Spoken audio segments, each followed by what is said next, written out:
সালামু আলাইকুম। ওয়ালাইকুম সালাম স্যার। আপনাকে আমাকে শুনতে পাচ্ছেন? জি স্যার, পাচ্ছি। ওকে, থ্যাংক ইউ।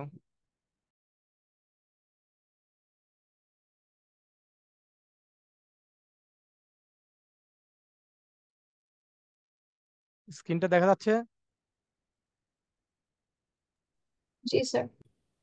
আচ্ছা, আমরা লাস্ট ক্লাসে কোথায় শেষ করেছিলাম মনে আছে কি? Sir, page number 66. 66। ওকে, একটু দেখি। Discharge from liability on notes, bill and check. একটু এখান থেকে দেখি হবে। আমরা। Page number 66। আমার এটাতে তো পেজ নাম্বার নাই। এই যে ক্লজ, আমাদের হেডিংটা একটু বলবেন? স্যার হেডিংটা হচ্ছে discharge from liability on notes bill and cheque. Okay, sir discharge. Intensive question 5 এর পর। স্যার, আপনি কন্ট্রোল এফ দিয়ে চেক করতে পারেন, তাহলে আরো তাড়াতাড়ি হতে পারে। এখানেই থাকার কথা, material alteration, discharge from library, এখানে রাইট? জি জি স্যার। স্যার এখানে। ওকে, আজকে আমরা আমাদের এই এটা কমপ্লিট করব। আমাদের নেগোশিয়েবল ইনস্ট্রুমেন্ট একটা কয়টা ক্লাস হয়েছে?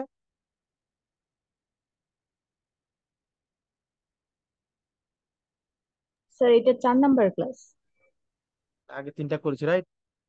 আজকে ডবল ক্লাস, দ্যাট মিন্স পাঁচটা ক্লাস হবে নাকি? জি স্যার। আজকে আমাদের নেগোশিয়েবল ইনস্ট্রুমেন্ট একটা শেষ হয়ে যাবে, কমপ্লিট করে ফেলবো আমরা। দেন পরবর্তী যে ক্লাস একটা দুইটা আমাদের থাকবে, সেখানে আমরা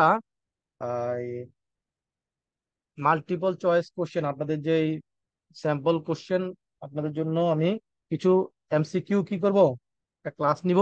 সেখানে আমরা দেখবো যে পরীক্ষা আসলে কি ধরনের কোশ্চেন আসে। ঠিক আছে?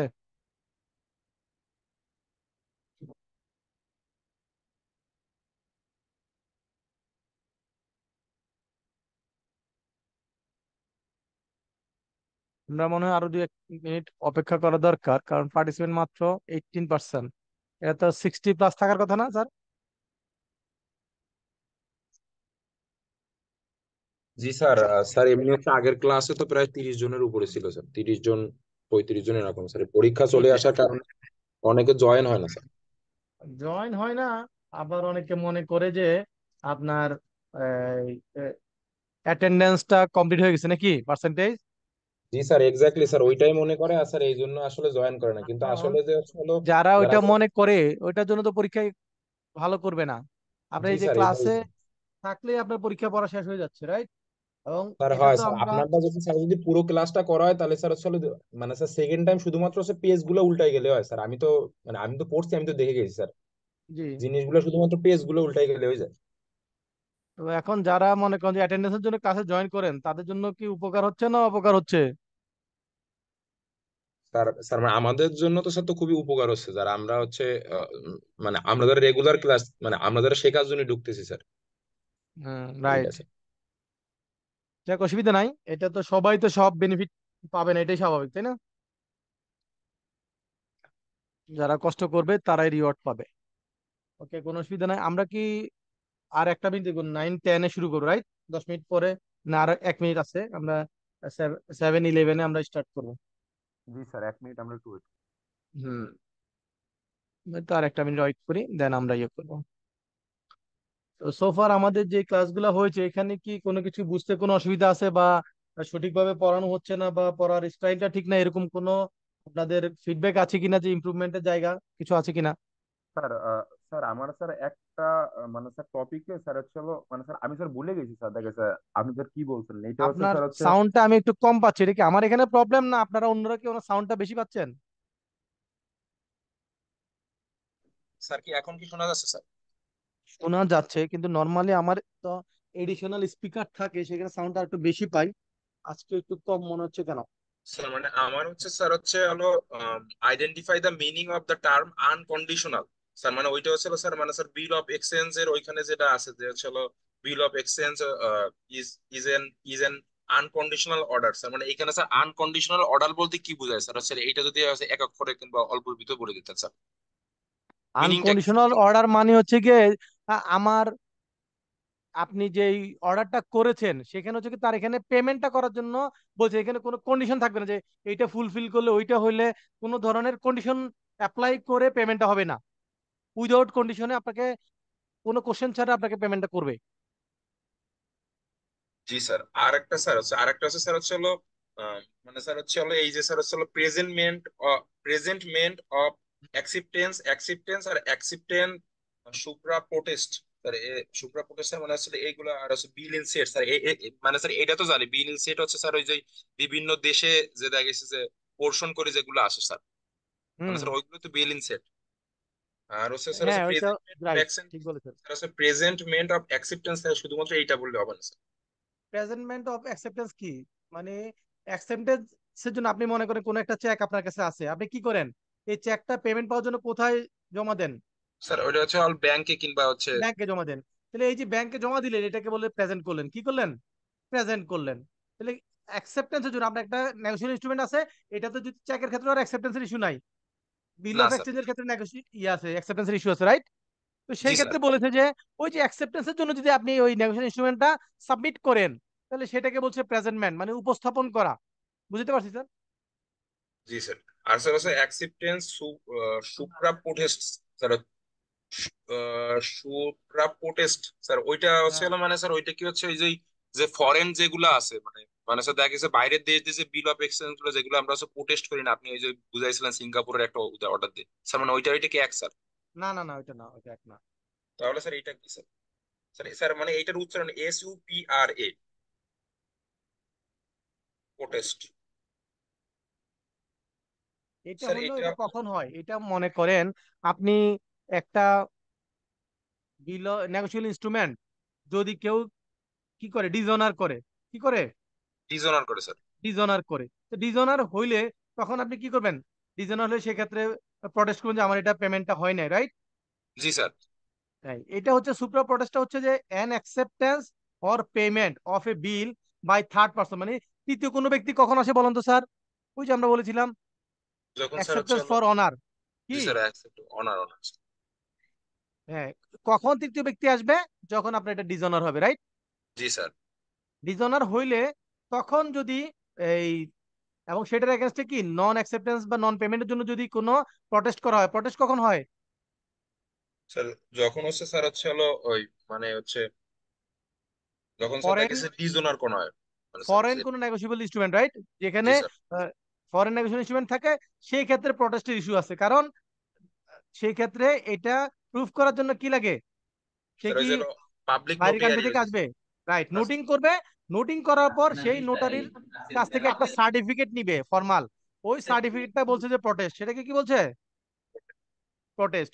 তাহলে যদি এমন হয় যে কোনো নেগোশিয়েবল ইনস্ট্রুমেন্ট নন ডিজনার হয় ফর নন অ্যাকসেপ্টেন্স বা নন পেমেন্ট, তাহলে সেই ক্ষেত্রে এটার জন্য যদি কোনো প্রটেস্ট হয়, প্রটেস্ট হওয়ার পর থার্ড পার্সন যদি সেটার পেমেন্ট করে, তাহলে সেটাকে কি বলে? স্যার এটা হচ্ছে হলো স্যার হচ্ছে সুপ্রা প্রটেস্ট। সোপটা প্রোটেস্ট। Okay sir. বুঝতে পেরেছি স্যার? জি স্যার, স্যার আপনি স্যার কন্টিনিউ করতে পারেন, আর কোশ্চেন নেই জি, স্যার। Thank you. তো আমরা আজকের ক্লাস শুরু করি। আজকের ক্লাসের প্রথম পার্ট হচ্ছে discharge from liability on notes, bills or cheques. তাহলে এই তিনটা জিনিস মানে কি? নোটস মানে প্রমিসারি নোটস, নোটস মানে কি? প্রমিসারি নোটস। আর বিলস মানে বিল অফ এক্সচেঞ্জ। আর চেক তো বুঝতেছি, রাইট? তো বলছে যে এটা থেকে লাইবিলিটি কখন ডিসচার্জ হবে, দ্যাট মিনস আপনি যদি কোনো একটা প্রমিসারি নোট ইস্যু করেন, তাহলে আপনার লাইবিলিটি ক্রিয়েট হইলো। আপনি একটা বিল অফ এক্সচেঞ্জ ইস্যু করেন, আপনার লাইবিলিটি ক্রিয়েট হইলো। জি আপনি স্যার। একটা চেক ইস্যু করলেন, আপনার লাইবিলিটি ক্রিয়েট হলো, রাইট? এই জি স্যার। লাইবিলিটি কখন ডিসচার্জ হবে? দ্যাট মিনস লাইবিলিটি কখন শেষ হয়ে যাবে, আর লাইবিলিটি থাকবে না, লাইবিলিটি ক্লিয়ার হয়ে যাবে। কখন হবে বলেন তো? যখন স্যার পেমেন্টটা ক্লিয়ার হয়ে যাবে। নর্মাল প্রসিডিউর হচ্ছে যখন পেমেন্ট আমি ক্লিয়ার করে দিব, রাইট? জি স্যার। এই জন্য প্রথম বলছে যে discharge of rights of parties. অন্য যে পার্টির কাছে আপনার লাইবিলিটি আছে, যার কাছে আপনার লাইবিলিটি তার জন্য এটা রাইট, রাইট? জি স্যার। আপনার হচ্ছে গিয়ে লাইবিলিটি, তার জন্য এটা রাইট।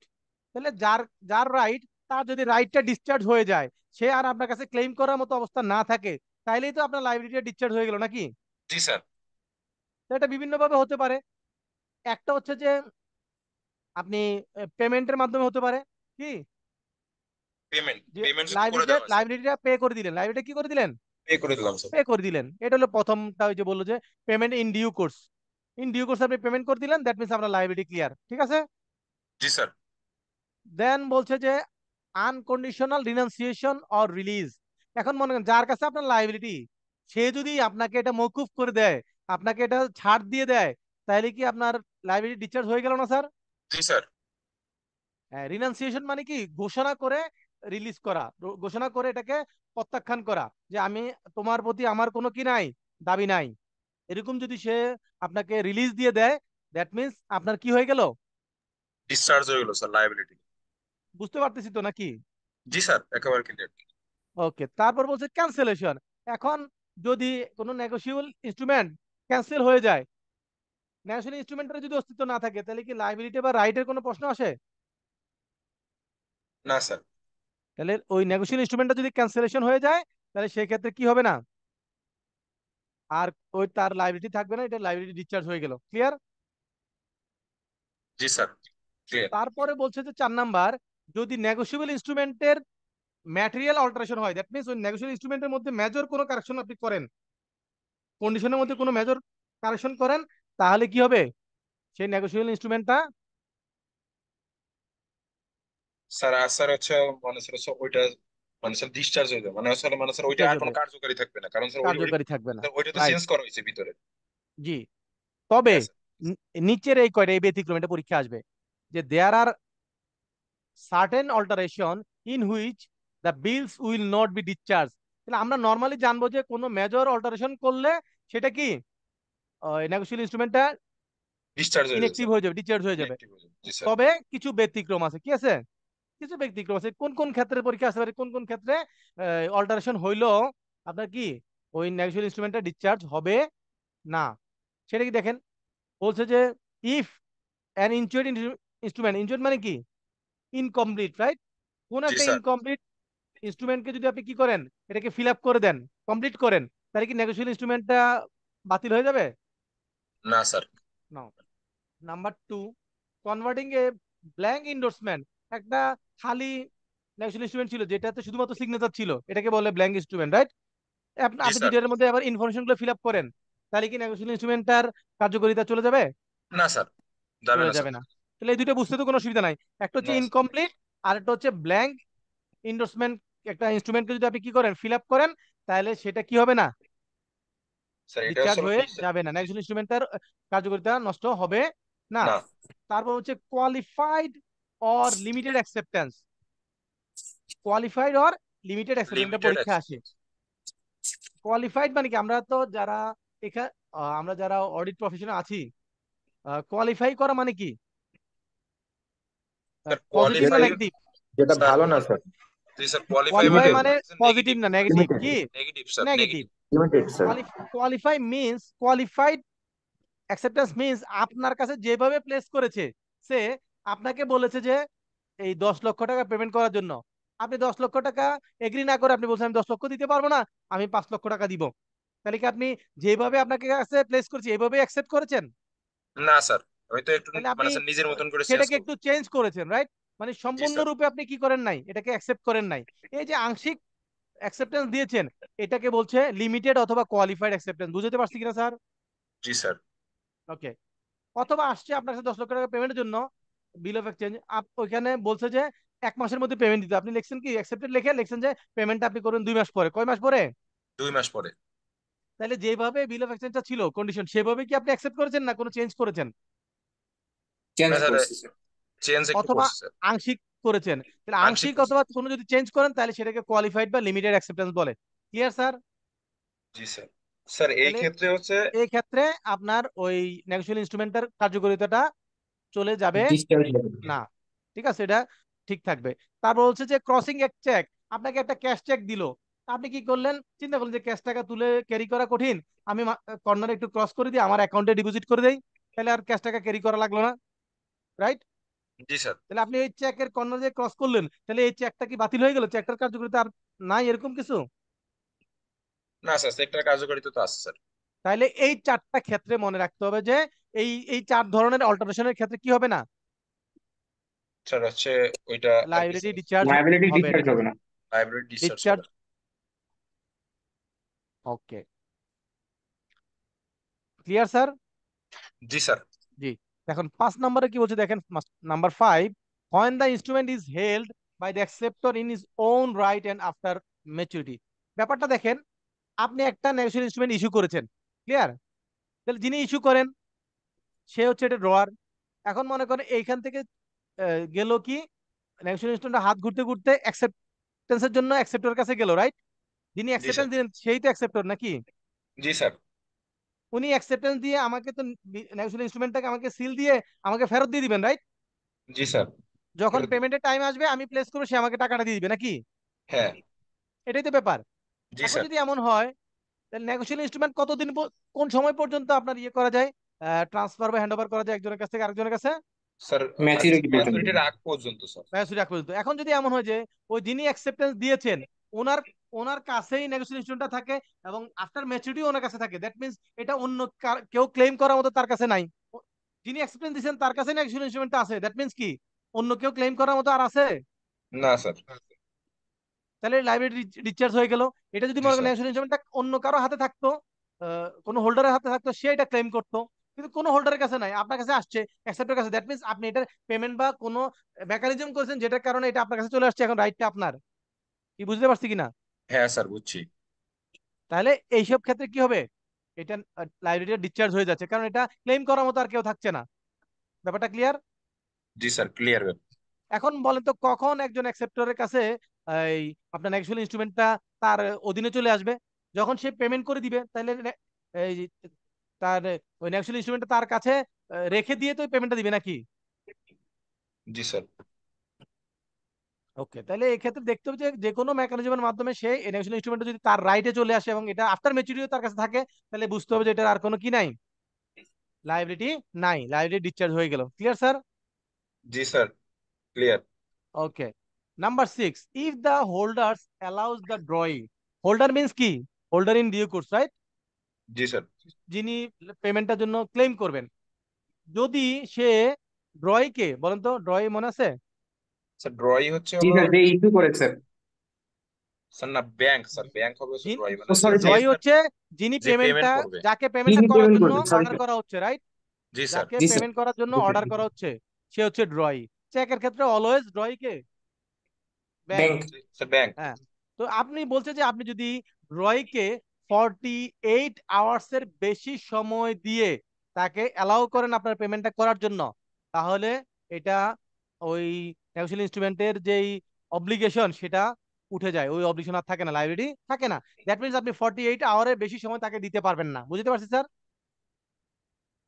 স্যার স্যার এইটা একটু স্যার আরেকবার একটু ক্লিয়ার করেন স্যার। এটা হচ্ছে স্যার হচ্ছে আপনি ব্যাংকের মনে পেমেন্ট। করেন ড্রয়ের কাছে গেলেন পেমেন্টের জন্য, হ্যাঁ স্যার। ড্রয় তো আপনাকে পেমেন্টটা করার কথা, আপনি যদি ড্রয়কে নিজে অ্যালাউ করেন, হ্যাঁ ঠিক আছে আপনি 48 ঘন্টা আহ, পরে আমাকে পেমেন্ট দেন, 3 দিন পরে দেন, 4 দিন পরে দেন, হ্যাঁ বুঝতে স্যার। পারছি?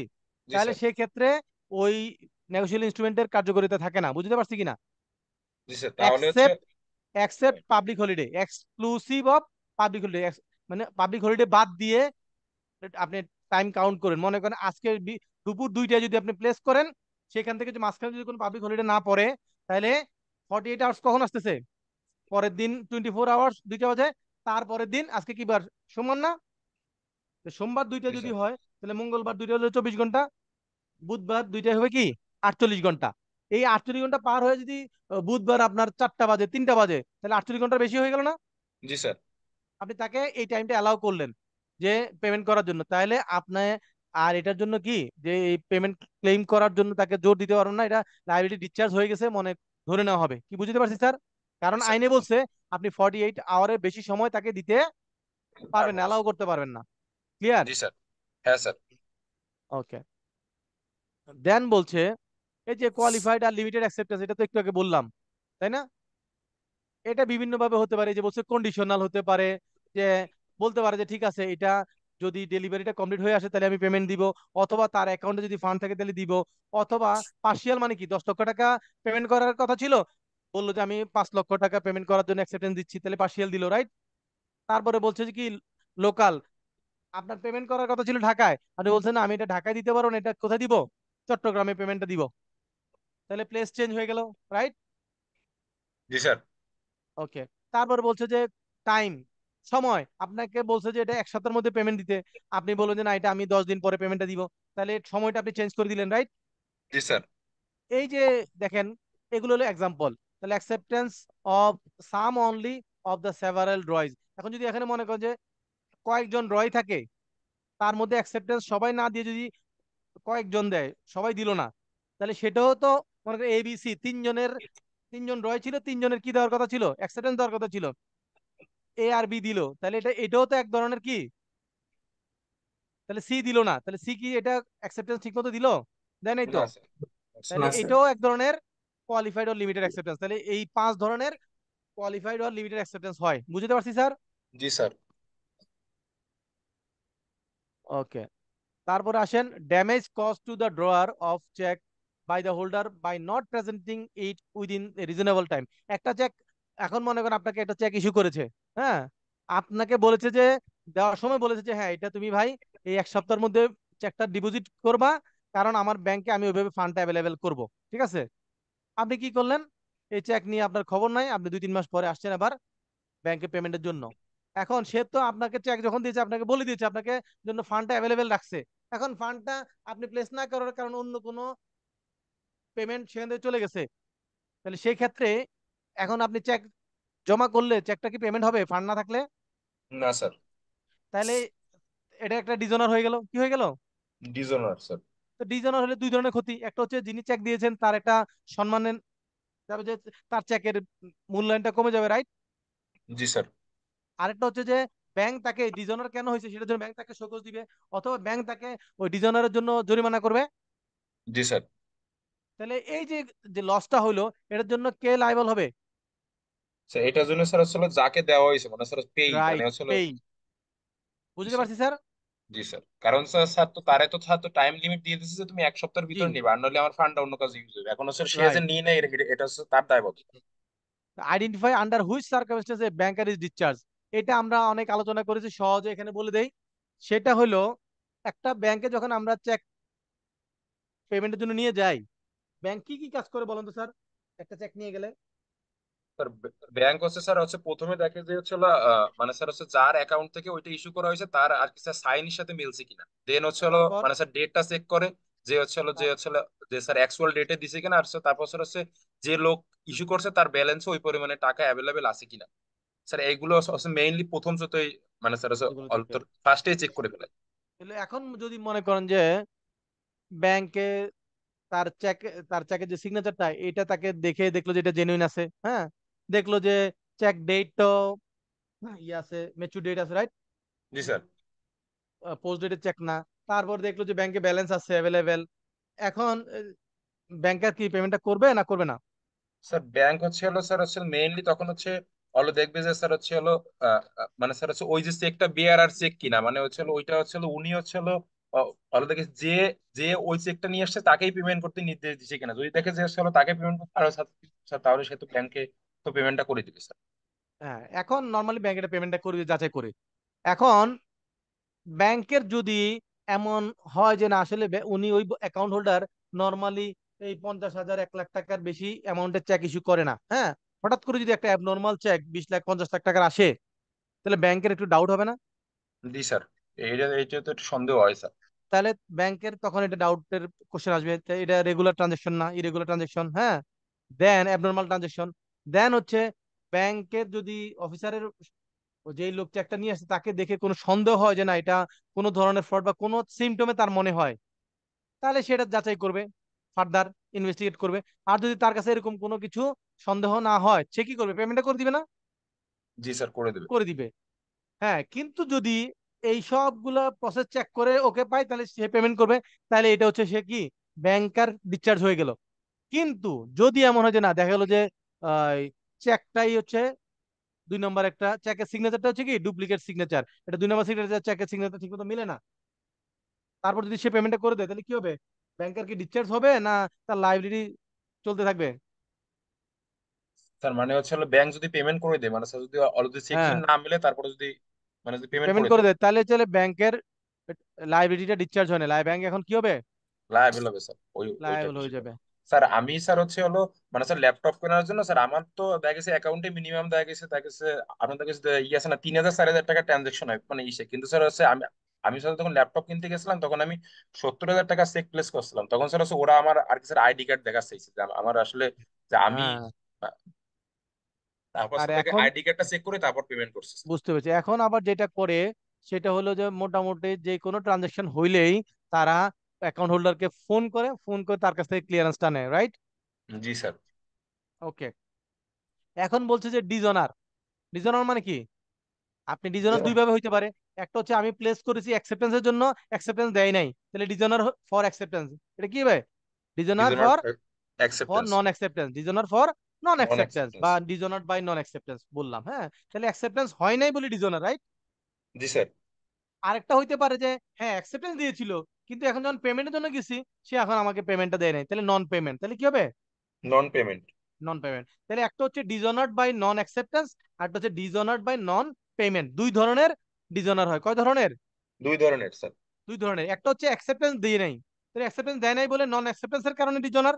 আর একটা হবে যে পেমেন্ট করে নাই, তাহলে নন পেমেন্টের কারণে ডিজনার। বুঝতে পারছি কিনা স্যার? জি স্যার। ওকে।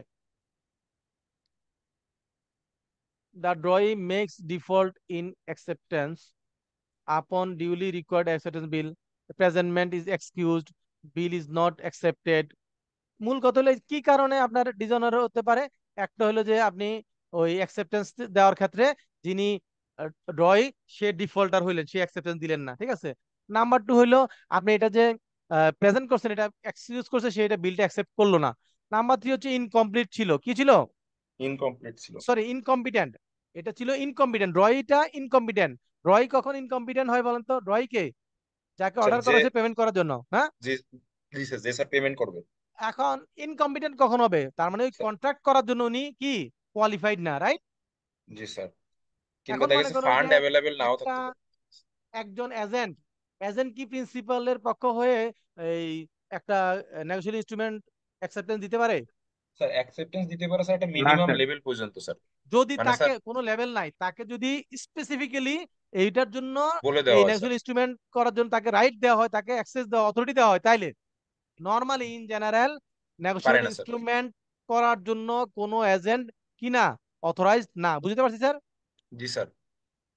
অথরাইজ হচ্ছে সে regular day to day business এর জন্য, সে ওই এইসব নেগোশিয়েবল ইনস্ট্রুমেন্ট অ্যাবনর্মাল কোনো অ্যাক্টিভিটির জন্য না। সেটার জন্য প্রত্যেকের জন্য আলাদা আলাদা কি লাগবে? তার অথরিটি লাগবে। বুঝতে পারছি স্যার? জি স্যার। ওকে। এখন মনে করেন তাহলে নন পেমেন্টের কারণে এটা ডিজনার হইলো। একটা হলো অ্যাকসেপ্টেন্সের কারণে, একটা হলো নন পেমেন্টের কারণে। এখন যখন নন পেমেন্টের কারণে ডিজনার হইলো, তখন এইটা পেমেন্ট করার জন্য কার কাছে যাবে? যদি এমন হয় যে না, এখানে ড্রয়ি দুইজন আছে। কয়জন আছে? দুইজন। একটা হচ্ছে ইনিশিয়াল ড্রয়ি, আর একটা বলছে যে drawee in case of need. Drawee in case of need মানে কি? প্রয়োজনের সময় ড্রয়ি। তাহলে কোন সময় প্রয়োজন হবে? যিনি নর্মাল ড্রয় ছিলেন উনি যদি পেমেন্টটা না দেন বা অ্যাকসেপ্টেন্স না দেন, তাহলে সেক্ষেত্রে কি হবে? Drawing in case of need যিনি থাকবেন উনি যাবে। এখন যদি মনে করেন কোনো একটা নেগোশিয়েবল ইনস্ট্রুমেন্টে দুইটা ড্রয়িং নাম লেখা থাকে, একটা হচ্ছে মনে করেন সোনালী ব্যাংক লেখা আছে, এটা হচ্ছে ড্রয়িং, দেন লেখা আছে drawing in case of need, এটা হচ্ছে মনে করেন এটা কি কোন ব্যাংক বলবো, এটা হচ্ছে ডাচ বাংলা অগ্রণী ব্যাংক, ব্যাংক। হ্যাঁ, ডাচ বাংলা ব্যাংক বা অগ্রণী ব্যাংক যেটা বললাম। তাহলে সোনালী ব্যাংক যদি মিস করে, সে যদি পেমেন্টটা না করে, তাহলে সেই ক্ষেত্রে ড্রয়িং কেস অফ নিড হিসেবে ডাচ বাংলা ব্যাংক বা অগ্রণী ব্যাংকের দায়িত্বটা আসবে। যদি ড্রয়িং অ্যাকসেপ্টেন্স দিয়ে ফেলে, তাহলে সেক্ষেত্রে ড্রয়িং কেস অফ নিডের কোনো প্রয়োজন আছে স্যার? না স্যার, কোনো প্রয়োজন নেই। না। ক্লিয়ার তো ব্যাপারটা? জি স্যার। ওকে। এখন বলছে যে এই যে আপনার ডিজাইনার হইলো, তো ডিজাইনার হইলে আপনার এই ন্যাশনাল ইনস্ট্রুমেন্টে যে পেমেন্ট ঠিকমতো করে না বা অ্যাকসেপ্টেন্স ঠিকমতো দেয় নাই, এটা আপনাকে তো জানাইতে হবে না? জি স্যার, জানাইতে হবে। এই এই জানানোটাকেই বলে নোটিশ। এই জানানোটাকে কি বলে? নোটিশ। নোটিশ করা, হ্যাঁ। কিসের জন্য নোটিশ? ডিজনারের জন্য নোটিশ।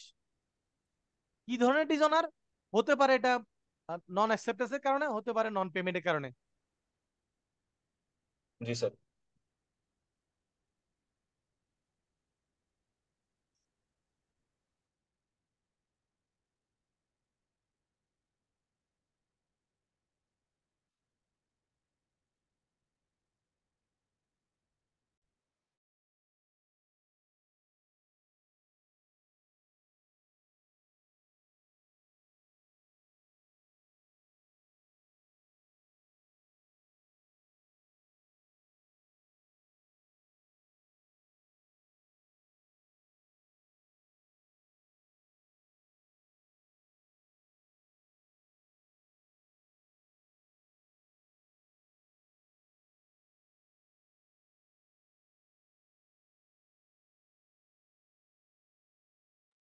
জি বাপু, স্যারের মেবি নেটে প্রবলেম হয়েছে। হ্যাঁ, মেবি।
হ্যালো, আমাকে কি শুনতে পাচ্ছেন? জি স্যার। তবে আজকে আমাদের কাকরাইল এলাকাতে কেন যেন বারবার ইলেকট্রিসিটি আপ ডাউন করছে। এই বিকাল থেকে এই সমস্যা। যাই হোক, আমরা ছিলাম হচ্ছে নোটিশ নোটিশ কখন দিতে হবে যদি কোনো ডিজাইনার হয়, রাইট? আর নোটিশটা বলেন তো কে দিবে নোটিশটা? কি মনে হয় কে দেওয়া উচিত? স্যার নোটিশ দিবে স্যার হচ্ছে হলো ড্রই স্যার, মানে মানে স্যার আর কি স্যার ব্যাংকই দিবে স্যার।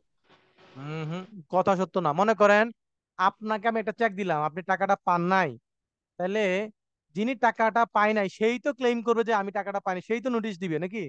হ্যাঁ স্যার, হ্যাঁ স্যার, প্রথম সেটা তো সেই দেবে। আর হচ্ছে স্যার যেহেতু হচ্ছে হলো মানে স্যার ব্যাংকে আর দেওয়া কোনো হয়েছে কথা সেহেতু নাই, স্যার। আর কোনো কথা এখানে শেষ।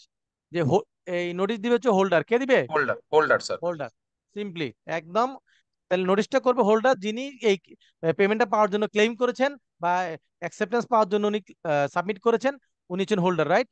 জি এই স্যার। হোল্ডার হচ্ছে নোটিশ দেওয়ার জন্য লায়াবল, তিনি নোটিশটা দিবেন। ওকে, কার বরাবর দিবেন, কাকে অ্যাড্রেস করে দিবেন নোটিশটা?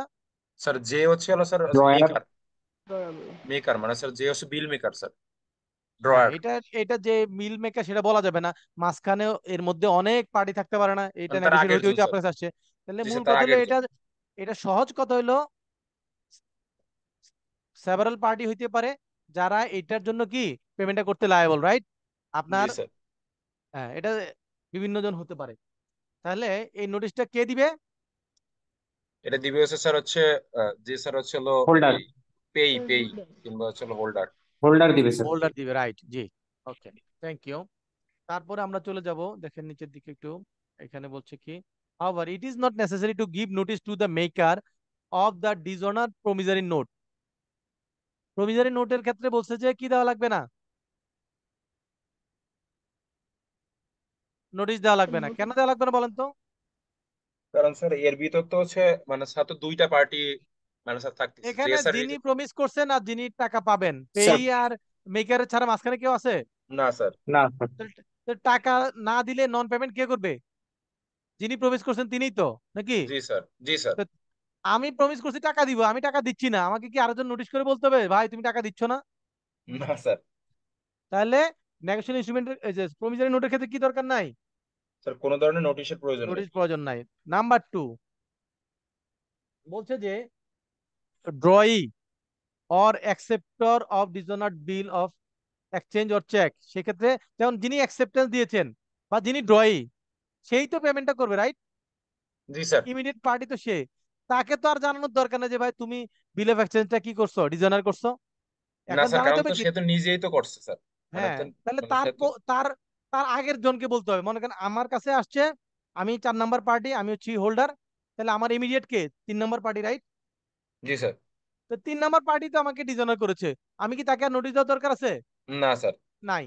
তাহলে কাকে দিতে হবে? তাহলে দুই তার। নাম্বার আর 1 নাম্বার তার পূর্ববর্তী যারা আছে তাদেরকে, তারা তো জানবে না, রাইট? জি স্যার। ব্যাপারটা ক্লিয়ার একদম? জি স্যার, ক্লিয়ার।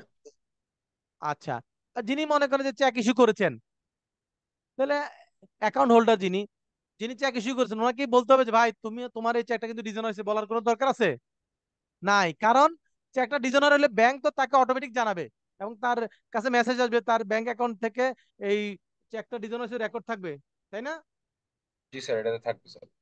তাহলে আমরা কি শিখলাম? এই যে এইটুক থেকে কিন্তু পরীক্ষা কোশ্চেন আসে, যে লাস্টের দুইটা লাইন বললাম। তারপর যে আসছে কাদের। যে identify the effect of ওমিশন to give notice of dishonour, বলছে যে কোন কোন ক্ষেত্রে এই, এবং নোটিশ অফ ডিজনার যদি আপনি না দেন তাহলে সেটার ইফেক্টটা কি হবে, বা এটা যদি নোটিশটা দিতে আপনি কি করেন, ভুলে যান বা এটা বাদ পড়ে যায়, তাহলে এটার ইম্প্যাক্টটা কি হবে। ঠিক আছে,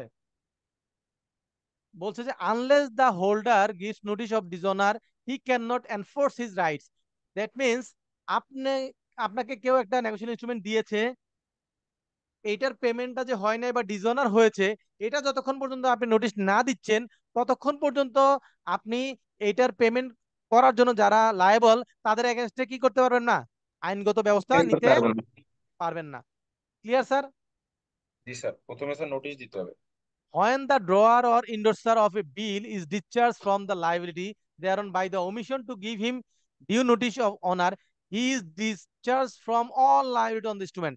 That means এই যে আমরা একটু আগে বললাম যে একটা নেগোশিয়েশন ইনস্ট্রুমেন্টের মাঝখানে অনেক হাত বদল হয়ে মনে করেন 5-6টা পার্টি হইতে পারে, পারে না? জি স্যার। এখন আপনি কি করবেন, আপনার পূর্ববর্তী যে 5জন ছিল সবার কাছেই তো আপনার পাওনার দাবি করবেন নাকি? জি স্যার। এখন যদি আপনি মনে করেন ওই নোটিশ দেওয়ার সময় সেখানে যদি 5জনের মধ্যে থেকে 2জনকে অ্যাড্রেস করে নোটিশ দেন, বাকিদেরকে ওই নোটিশের আওতার বাইরে রাখেন, তাহলে ওই যে 3জনকে আওতার এই নোটিশের আওতার বাইরে রাখলেন, তাদের এগেইনস্টে ক্লেম করলেন না, তাদের কিন্তু আর এই কি হবে না, এই নেগোশিয়েবল ইনস্ট্রুমেন্টের জন্য তাদের আর লাইবিলিটি থাকবে না। কারণ ওই যে বলেছে আপনার নোটিশ দিতে হবে, দেন আপনি তাকে লায়াবল করতে পারবেন। আপনি তো 5জনকে নোটিশ দেওয়ার কথা দিচ্ছেন, 2জনকে, বাকি 3জনকে আর দেন নাই, রাইট? তাহলে যে জি স্যার। 3জনকে দেন নাই তাদেরকে লায়াবল করতে পারবেন না, বুঝতে পারছি কিনা? জি স্যার। আপনি নোটিশে রাখেন নাই, দ্যাট মিনস আপনি তাদেরকে কি করেছেন, এই ইয়ে থেকে মুক্তি দিয়ে দিয়েছেন, দায় থেকে মুক্তি দিয়ে দিয়েছেন। এখন বলছে যে এই নোটিশটা কিভাবে আমরা মুড অফ নোটিশ, কিভাবে আমরা নোটিশটা দিব, নোটিশটা দিব কিভাবে, বলছে যে অথরাইজ, এটা authorise agent of the person and whom it is required to be given. তাহলে আমরা কি জানি নোটিশটা কার দেওয়ার কথা, স্যার দিবি হোল্ডার, হচ্ছে। জি sir, holder. Holder, holder sir, holder দিতে হোল্ডার। পারে, হোল্ডারের অথরাইজড এজেন্ট দিতে পারে, হোল্ডারের লিগ্যাল রিপ্রেজেন্টেটিভ দিতে পারে, এরকম। তারপর ইনস্টলমেন্ট হলে তার পক্ষে অ্যাসাইনি দিতে পারে, এইভাবে। এবং এটা কি ধরনের হইতে পারে দেখেন, কালার করা আছে, সব খেয়াল করার দরকার নেই, কিছু ব্রাউন কালার করা আছে দেখেন, ওরাল অর রিটেন। তাহলে এটা কি হবে, নোটিশটা মৌখিক ভাবে হইতে পারে, লিখিত হইতে পারে, maybe send by post or maybe in any form. That means any form বলতে বুঝাচ্ছে কি দেখেন, এটা ইমেইলে হইতে পারে, এটা হোয়াটসঅ্যাপে হইতে পারে, টুইটারে হইতে পারে, নর্মাল টেক্সট মেসেজও হইতে পারে, তাই না? এই আইনটা দেখেন 1832 সালের আইন না, না কত সালের আইন এটা, ন্যাশনাল ইনস্ট্রুমেন্ট অ্যাক্ট কত, স্যার এটা কত হচ্ছে হলো সালের আইন? স্যার 1881। 1881, ওকে। তাহলে 1881 থেকে এখন পর্যন্ত কত বছর হয়েছে স্যার? স্যার এখন পর্যন্ত স্যার তো ওই জায়গা হচ্ছে 20, মানে স্যার প্রায় 220 বছর না স্যার? না না স্যার, 100, স্যার 140 বছর স্যার। 143।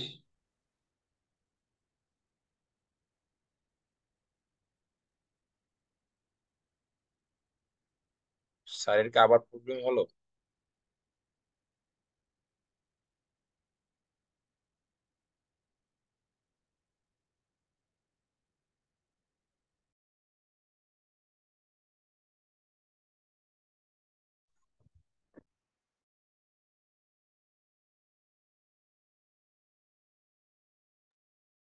হ্যালো, স্যার কি চলে গেছে ভাই? হ্যাঁ সার্ভার স্যারের নেটওয়ার্ক হচ্ছে। কানেক্টিভিটি হ্যাঁ ইস্যু আবার, হয়েছে কোনো। আবার নেটের সমস্যা হতে পারে।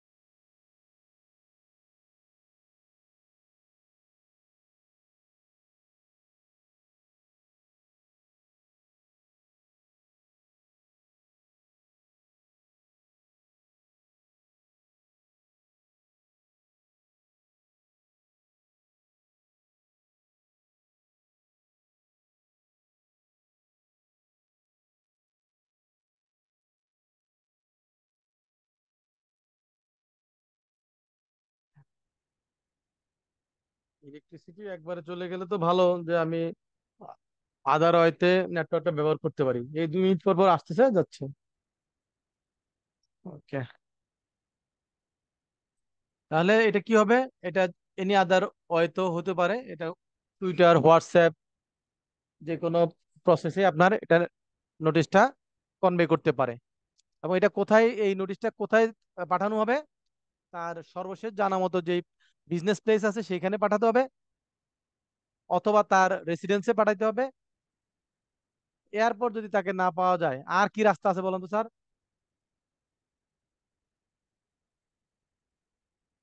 শুনতে পাচ্ছেন স্যার আমাকে? জি স্যার, শুনতে পাচ্ছি স্যার। হ্যাঁ, বলেন তো, তাকে কমিউনিকেট করার আর কি রাস্তা আছে? স্যার আর তো স্যার হচ্ছে হলো মানে স্যার সরাসরি যাইতে হবে তার কাছে, মানে এখন স্যার।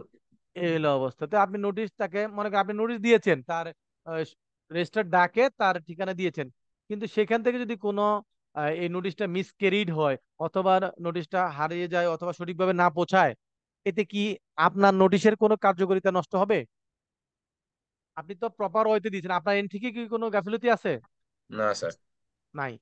দ্যাট মিনস আপনি নোটিশটা দিলে আপনার এন্ড থেকে যদি এটা আর আপনার কন্ট্রোলের বাইরে চলে যায়, আপনার আর এটাকে কিছু করার না থাকে, তাহলে সেইটার আপনার দিক থেকে আপনার দায়িত্ব শেষ। তাহলে আপনার নোটিশটা ভ্যালিড হবে, নোটিশটা কি হবে?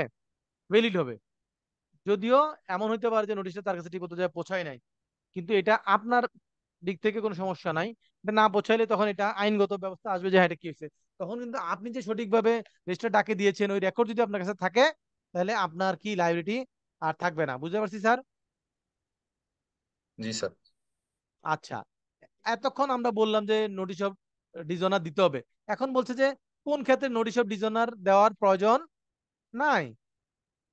বলছে যে যদি কোন নেগোশিয়েবল ইনস্ট্রুমেন্টে উল্লেখ থাকে যে ডিজনার হইলে সেটার জন্য কোনো নোটিশ দেওয়া লাগবে না, এরকম যদি উল্লেখ থাকে, তাহলে কি নোটিশ দিতে হবে? না স্যার। এই, তারপর বলছে যে by the drawer countermanding payment. এখন মনে করেন ওই যে ন্যাশনাল ইনস্ট্রুমেন্টটা, সেখানে যদি ওই যিনি ড্রয়ার, মানে ন্যাশনাল ইনস্ট্রুমেন্ট ইস্যু করেছেন, উনি যদি লিখে দেয় যে ভাই তোমার এই পেমেন্টটা যদি ড্রয়িং না দেয়, এটা আমি এখানে সিল সাইন করে দিলাম, এটা পেমেন্টটা আমি অবশ্যই দিব, তাহলে এটা সেকেন্ড টাইম সে কি করলো? কাউন্টার ম্যান্ডেট করলো। হ্যাঁ, তাহলে সেক্ষেত্রে যেহেতু আপনার পেমেন্টটাকে সে সিকিউর করছে, সেজন্য আর কি দেওয়ার দরকার নাই, নোটিশ অফ ডিজনার দরকার নাই। কিন্তু জি যদি সে স্যার। কাউন্টার ম্যান্ডেট না করতো, তাহলে কি হইতো? সে বলতো যে না, যেহেতু তোমার নোটিশ অফ ডিসঅনার দেওয়া না, সেজন্য আমি এটা অ্যালাউ করবো না, এটা বলতো। কিন্তু সে যদি ওখানে কাউন্টার ম্যান্ডেট দিয়ে যায়, দেয় যে হ্যাঁ ডিসঅনার হইলে এটার পেমেন্টটা আমি করব, বা ওই ডিসঅনার হয়েছে, ডিসঅনার নোটিশ ছাড়াই সে ওই ডকুমেন্টটা নিয়ে গেছেন, সেটার মধ্যে সে সিল দিয়ে বলে দিয়েছে যে ঠিক আছে আমি এটা পেমেন্ট করে দিব, তাহলে আর নোটিশ অফ ডিসঅনারের প্রয়োজন হবে না না। আরেকটা হচ্ছে, নোটিশ অফ ডিসঅনার আপনি দেন নাই, কিন্তু এতে যদি বোথ দা পার্টির, কোনো পার্টিরই এখানে কোনো ধরনের ক্ষয়ক্ষতি না হয়, কোনো সমস্যা না হয়, কোনো ড্যামেজ না হয়, তাহলে ওই নোটিশের কোনো প্রয়োজন নাই। ওই নোটিশ দেয় নাই বলে যে পেমেন্ট দিব না, এটা বলা যাবে না। কিন্তু দেখতে হবে যে হ্যাঁ নোটিশ না দেওয়ার কারণে কারো কোনো ক্ষতি হয়েছে কিনা। কি বুঝতে পারছি স্যার? বলছে যে হয় না, party charge could not suffer any damage for want of notice. মানে নোটিশ না দিলে যেটা হইতে, যে মনে করেন আপনি নোটিশটা না পাইলে যেটা হবে যে আপনি যে ড্রয়ার, সরি ড্রয়ি, তাকে আপনি ইয়ে করতে পারছেন না, ধরতে পারছেন না, বা তাকে তার উপর কোনো চার্জ করতে পারছেন না, তাহলে সেক্ষেত্রে আপনার কি হইতো? ক্ষতি হইতো। কিন্তু যদি এমন হয় যে না, এইটার কারণে কোনো ধরনের সমস্যা হয় না, কোন বোধ বা পার্টির কারোই কোনো ক্ষতি হয় নাই, তাহলে যেটার কারণে কারো কোনো ক্ষতি হয় নাই, সেটা থাকলেই কি আর না থাকলে কি, তাই না? জি স্যার। ওকে, কিন্তু যদি নোটিশ না দেওয়ার কারণে যদি কারো কোনো ক্ষতি হয়ে থাকে, তাহলে সেক্ষেত্রে কিন্তু সেই ড্যামেজটা আপনাকে কি করতে হবে? বিয়ার করতে হবে। তো ইগনোরেন্স অফ পার্টিজ রেসিডেন্ট, যার কাছে আপনি নোটিশ দিবেন, তার বাসার ঠিকানাই আপনি জানেন না, তাহলে আপনি নোটিশ দিতে পারবেন? না তাহলে স্যার। সেক্ষেত্রে নোটিশ দেওয়া লাগবে না। তবে আপনাকে প্রুফ করতে হবে যে আপনি রিজনেবল ডেলিগেন্স আপনি শো করেছেন, তাকে খুঁজে বের করার সর্বাত্মক চেষ্টা আপনি করেছেন, এটা আপনাকে প্রুফ করতে হবে। বুঝতে পারছি স্যার? জি স্যার। তারপর বলছে যে যদি কোনো ধরনের অ্যাক্সিডেন্ট ঘটে, বা আপনি আনএভয়েডেবল সার্কামস্টেন্স হয়, মনে করেন দেখা গেল যে আপনি চট্টগ্রাম থেকে নোটিশ একটা পাঠানোর কথা ছিল, কিন্তু ওইখানে কি হলো? সেখানে মোটামুটি বন্যায় অথবা ভূমিকম্পে এলাকা সব জায়গায় বিচ্ছিন্ন, তাহলে কি আপনি নোটিশটা দিতে পারবেন? না স্যার, তো তাহলে স্যার সেক্ষেত্রে পারবো না বলেছে স্যার। যদি আনএভয়েডেবল সার্কামস্টেন্স হয় সেই ক্ষেত্রে নোটিশ না দিলেও কোনো অসুবিধা নাই, সেই এক্সকিউজটা মেনে নিবে। ঠিক আছে স্যার। জি sir. when one of the drawers is also acceptor, মনে করেন যিনি ড্রয়ার, তারপরেই তো এটা ন্যাশনাল ইনস্ট্রুমেন্টে ঘুরে ঘুরে একজন এটা অ্যাকসেপ্টেন্স দেন, সে অ্যাকসেপ্টেড হয়, রাইট? জি স্যার। এখন মনে করেন আপনি ড্রয়ার, এখন যারা অ্যাকসেপ্টেন্স দিল ওই দুই তিনজন অ্যাকসেপ্টরের মধ্যে আপনি নিজেও একজন ইনভলভ আছেন, আপনিও ওয়ান অফ দা অ্যাকসেপ্টর, তাইলে আপনি ড্রয়ার আপনিও একজন অ্যাকসেপ্টর, তাহলে আপনাকে কি নোটিশ দেওয়ার দরকার আছে? না sir. Right. when promissory note is not negotiable, যদি প্রভিজনারি নোট নেগোশিয়েবল না হয় তাহলে সরাসরি ওয়ান টু ওয়ান কানেকশন দুইজনের মধ্যে, রাইট? তাহলে কি সেখানে কি নোটিশ দেওয়ার প্রয়োজন আছে? না স্যার, এটা তো স্যার নাই। আগেই বলছেন sir. Right. Promises unconditionally to pay, এখন যদি আপনি আপনার এখানে প্রমিস করেন যে যত যাই কিছু ঘটুক না কেন আলটিমেটলি আমি পে করব, তাহলে কি আর কোনো নোটিশের প্রয়োজন আছে? না স্যার। নাই। এই এই জিনিসগুলো আমাদের একটু জানতে হবে, এই 8টা ক্ষেত্রে নোটিশের কোনো প্রয়োজন নাই। এখন হচ্ছে নোটিং।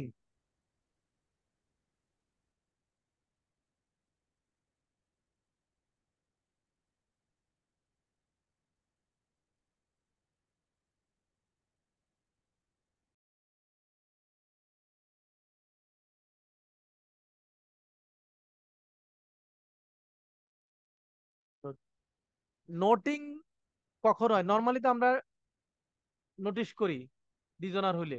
নোটিং কখন করতে হয়? নোটিংটা করতে হয় কোনো লিগেল বাইন্ডিংস থাকলে, যে এইটা যে ডিজনার হয়েছে সেটা একটা প্রুফ রাখতে হবে। সেটা কি রাখতে হবে? প্রুফ রাখতে হবে। তখন আমরা কি করি, আইনগত বাধ্যবাধকতার জন্য আমরা কি করি, ওই ন্যাশনাল ইনস্ট্রুমেন্টের উপরে নোটারি পাবলিকের মাধ্যমে নোটারাইজ করি, রাইট? যে ওই এই ন্যাশনাল ইনস্ট্রুমেন্টটা যে জন্য, তো সেই ক্ষেত্রে দেখা যায় যে এটা নোটিং করছে কে? Notary public. কিন্তু যদি এটা এমন হয় যে এটা একটা ফরেন বিল ছিল, তাহলে সেক্ষেত্রে সেই বিলটার ক্ষেত্রে কি করতে হবে? শুধু নোটিং করলে হবে না, তাকে প্রটেস্ট করা লাগবে। প্রটেস্ট মিন্স ওই যে নোটারি পাবলিকের কাছ থেকে একটা ফর্মাল সার্টিফিকেট লাগবে। কি লাগবে? Formal formal certificate. সার্টিফিকেট লাগবে যে এই ন্যাশনাল ইনস্ট্রুমেন্টটা ডিজনার হয়েছে।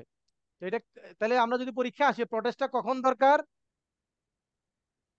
ফরেন স্যার বিলের ক্ষেত্রে কখন? ফরেন স্যার, ফরেন বিল আর অফ এক্সচেঞ্জ যখন স্যার হচ্ছে হলো মানে স্যার ডিজনার হবে হ্যাঁ, তখন স্যার। কিন্তু লোকাল বিলের ক্ষেত্রে কি প্রটেস্টের প্রয়োজন আছে? না স্যার, শুধুমাত্র নোটিশ দিলে হবে স্যার ওই ক্ষেত্রে। রাইট। এবং নোটিশ করাটাও কি কম্পালসারি না স্যার, না? কিছু কিছু ক্ষেত্রে কম্পালসারি না। রাইট। ওখানে যদি উল্লেখ থাকে যে নোটিং করা লাগবে, তাহলে আপনি মনে করেন ন্যাশনাল ইনস্ট্রুমেন্টাল বিল অফ এক্সচেঞ্জের মধ্যে যদি উল্লেখ থাকে যে এরকম ডিজনার হলে নোটিং করতে হবে, তাহলে আপনি নোটিং করবেন। এটা ম্যান্ডেটরি না ইনবিল, মানে ইনল্যান্ড বিল অথবা লোকাল বিলের ক্ষেত্রে। কিন্তু ফরেন বিলের ক্ষেত্রে নোটিং করতে হবে, আর প্রটেস্ট করাটা ম্যান্ডেটরি। প্রটেস্ট করাটা কি ম্যান্ডেটরি। ম্যান্ডেটরি। রাইট। এই প্রটেস্ট করলে আপনি তখন কি করতে পারবেন? আইনগত যত সাপোর্ট আছে সব পাবেন।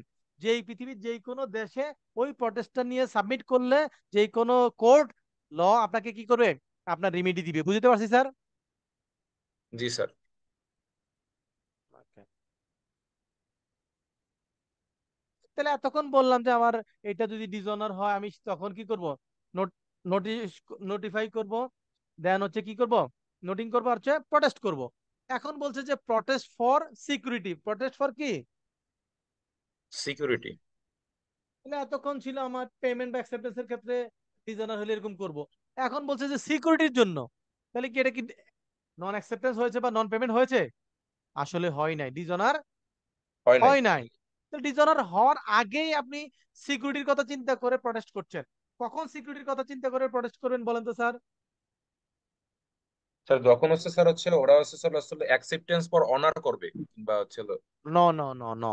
তাহলে স্যার। ব্যাপারটা হলো ইনসলভেন্ট এরকম, হওয়ার। ব্যাপারটা হলো এরকম মনে করেন আপনি যা, যে আপনাকে ন্যাশনাল ইনস্ট্রুমেন্টটা ইস্যু করেছে, হ্যাঁ, এটা 1 মাস পরে পেমেন্ট দেওয়ার কথা বা সবকিছু ঠিক আছে, কিন্তু হঠাৎ করে আপনি পত্রিকায় দেখলেন যে এই ভদ্রলোক আপনাকে ন্যাশনাল ইনস্ট্রুমেন্টটা ইস্যু করেছে, ওই ভদ্রলোক ব্যাংক্রাফট হয়ে গেছে, ইনসলভেন্ট হয়ে গেছে, পত্রিকায় দেখতে পারছেন, কিন্তু আপনার ন্যাশনাল ইনস্ট্রুমেন্টটা মেচুর হবে আর 1 মাস পরে, তাহলে আপনি তখন কি করবেন? বাড়িতে বসে থাকবেন? না স্যার, তখন তো স্যার একটু ব্যবস্থা নিতে তাহলে হবে তখন স্যার। আপনার এই পেমেন্টটা যে আপনি পাবেন, এটা কি সিকিউরিটি আছে? নাই তো। না স্যার। কারণ আপনি দেখতেছেন যে সে ব্যাংক্রাফট হয়ে গেছে, হ্যাঁ, আপনি পত্রিকা দেখতে পাচ্ছেন, তাহলে আপনি তখন কি করবেন? তখন আপনি এটা বেটার সিকিউরিটির জন্য ম্যাচিউর ডেট আসার আগেই প্রটেস্ট করবেন যে আমি মিস্টার এক্স বা ওয়াই ইনস্টলমেন্ট হয়ে গেছে, এখন আমার পেমেন্টটা কি এনশিওর করার জন্য আমি কি করলাম? প্রটেস্ট করলাম ফর বেটার সিকিউরিটি। বুঝতে পারছি কিনা স্যার? জি স্যার। হ্যাঁ, কেন করবেন? কারণ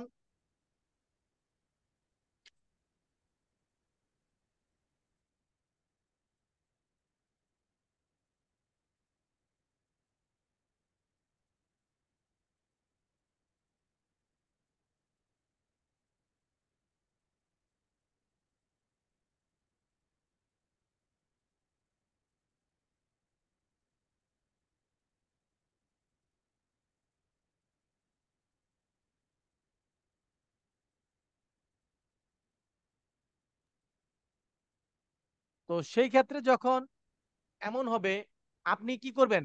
মনে করেন যখন ইনস্টলমেন্ট হয়ে যাবে, তার দ্যাট মিনস হচ্ছে তার পাওনাদাররা যে পরিমাণ টাকা পাবে ওই পরিমাণ অ্যাসেট তার নাই, রাইট? জি স্যার। এখন আপনি কি করবেন? তাড়াহুড়ো করে ওই যে যারা পাওনাদার তাদের লিস্টের মধ্যে যদি আপনার নামটা না আসে, তাহলে কি আপনার পাওনাটা পাওয়ার কোনো পসিবিলিটি অন্যদের পিছনে চলে যাবে না সিরিয়ালে? জি স্যার। অথবা আপনি যদি কোনোভাবে টের পান যে না, ওদের বিজনেসের অবস্থা ভালো না, যে কোনো সময় আমার এটা রিস্কে পড়ে যেতে পারে, আপনি কি করবেন? তখন তাকে বলুন যে ভাই, তোমার ইন্টারন্যাশনাল ইনস্ট্রুমেন্ট মানি না, এটার জন্য তুমি আমাকে বেটার সিকিউরিটি দাও। কি বুঝতে পারছি স্যার?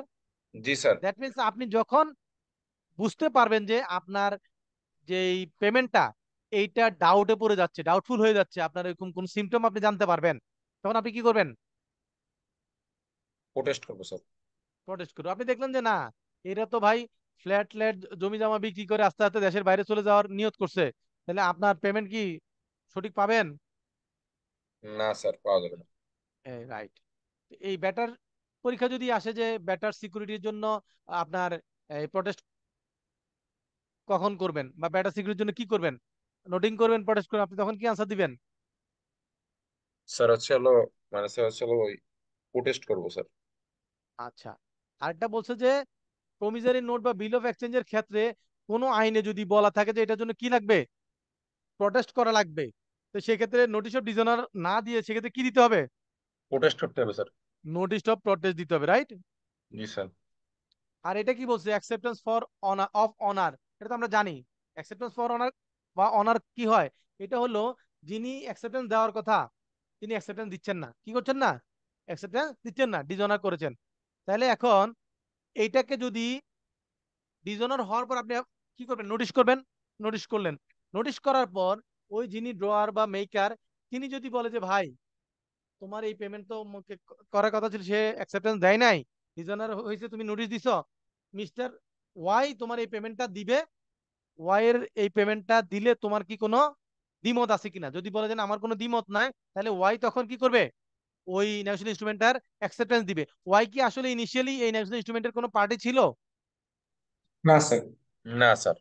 যেহেতু সে এটার কোনো পার্টি ছিল না, সেহেতু সে কি করবে? এইটা তার অবস্থান হবে অ্যাকসেপ্টেন্স ফর।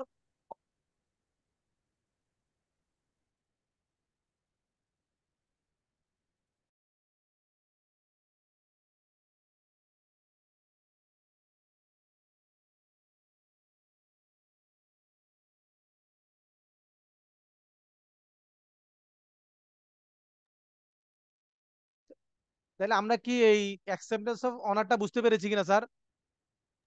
তাহলে বুঝছি স্যার। অ্যাকসেপ্টেন্স অফ অনারের অবস্থানটা কখন আসবে?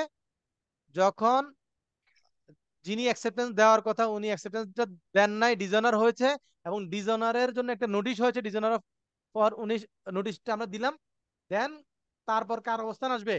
Acceptance of honour. Clear sir? জি স্যার।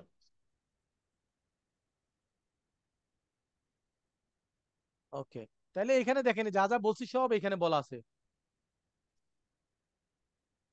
এই party not already liable on the বিল, তাহলে এই বিলের জন্য যিনি নতুন করে লাইবল হলেন উনি কি এই বিলের জন্য কখনো লাইবল ছিলেন? আগে ছিলেন না। এবং উনি এই বিলের জন্য কি একজন স্ট্রেঞ্জার। স্ট্রেঞ্জার মানে কি?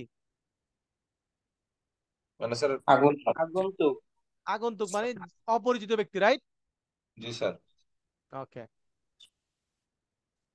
তারপর হচ্ছে যে এখন আসছে ডিফাইন কম্পেনসেশন। কম্পেনসেশন মানে কি? স্যার ক্ষতিপূরণ। মানে স্যার মানে ক্ষতিপূরণ। ক্ষতিপূরণ স্যার, কোনো কিছু ক্ষতিপূরণ ক্ষতিপূরণ। দেওয়া। এখন বলেন যে মনে করেন আপনি আপনার একটা ন্যাশনাল ইনস্ট্রুমেন্টের জন্য পেমেন্টের জন্য অ্যাপ্লাই করে সাবমিট করেছেন, পেমেন্টটা হয় নাই। এটার কারণে এই পেমেন্ট পাওয়ার আগ পর্যন্ত এই যে আপনি যত আইনগত ব্যবস্থা নিলেন, তাদের সাথে যোগাযোগ করলেন, যত খরচ হইলো, যদি পেমেন্টটা করতো তাহলে কি আপনার এই খরচগুলো হইতো? না স্যার, তাহলে স্যার তাহলে আমার কোনো এই ক্ষতি হতো না। এবং এই যে আপনি নোটিং করছেন, প্রটেস্ট করছেন, নোটারি পাবলিকলি ফ্রি ফ্রি কাজটা করে দিয়েছে। না স্যার, টাকা তো দেওয়া লাগছে স্যার। তাহলে এই যে যত যা যা খরচ হয়েছে এই সবগুলো খরচ কম্পেনসেশন হিসেবে পাবেন। বুঝতে পারছি স্যার? জি স্যার। ওকে। এখন মনে করেন আপনি খরচটা করছেন ডলারে, হ্যাঁ, কিন্তু উনি যখন পেমেন্ট করছে উনি ডলার না করে টাকায় পেমেন্ট করবে। তাহলে যেদিন আপনাকে টাকায় পেমেন্ট করছে, তাহলে সেই দিনের ডলারের এক্সচেঞ্জ রেটে ওটা কি কি করতে হবে? টাকায় পেমেন্ট কনভার্ট করে করতে দিতে হবে। হবে না? জি স্যার। এবং যেই প্লেসে দেওয়ার কথা সেই প্লেসে, ভিন্ন প্লেসে এলে রেট চেঞ্জ হয়েছে। মনে করেন বাংলাদেশে দেওয়ার কথা, পেমেন্ট যদি সিঙ্গাপুরে দেয়, তো সিঙ্গাপুরে আর বাংলাদেশে পেমেন্ট করলে এটার মধ্যে কিন্তু এক্সচেঞ্জ রেটে একটা গ্যাপ হয়ে যায়, তাই না? জি স্যার। তো ওইটা আপনাকে পে করতে হবে।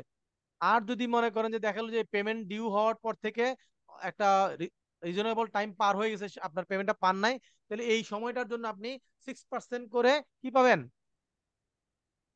ইন্টারেস্ট। ইয়ারলি ইন্টারেস্ট 6% করে পাবেন। কি বুঝতে পারছি স্যার? জি স্যার। ওকে, তাহলে পরীক্ষা আসতে পারছে কত পার্সেন্ট ইন্টারেস্ট আপনি ক্লেম করতে পারবেন, আপনাকে পেমেন্ট করতে হবে কম্পেনসেশন হিসেবে। এই যে আপনি প্রটেস্ট করলেন বা ইয়ে করলেন, তাহলে এগুলোর রেকর্ড, খরচ যে হলো এগুলোর রেকর্ড, জেনুইন রেকর্ড আপনার কাছে রাখতে হবে। ওই রেকর্ড থাকলে সেটা আপনি ক্লেম করলে আপনি পেমেন্টটা পাবেন। এখন বলছে যে নেগোশিয়েবল ইনস্ট্রুমেন্টের এভিডেন্সের কিছু প্রিজাম্পশন মানে কি? পূর্ব অনুমান, রাইট? কিছু বেসিস আছে। কি বলছে? যেটা নেগোশিয়েবল ইনস্ট্রুমেন্টটা কি হয়েছে, সবসময় আমরা ধরে নিব যে একটা নেগোশিয়েবল ইনস্ট্রুমেন্ট অফ কনসিডারেশন, মানে কনসিডারেশনের বিনিময়ে হয়েছে। ঠিক আছে স্যার? জি স্যার। তারপরে ধরে নিব যে ওই নেগোশিয়েবল ইনস্ট্রুমেন্টের মধ্যে যে ডেটটা দেওয়া আছে, ধরে নিব যে ওই ডেটে ওই নেগোশিয়েবল ইনস্ট্রুমেন্টটা কি করা হয়েছে, গ্রহণ করা হয়েছে বা তৈরি করা হয়েছে।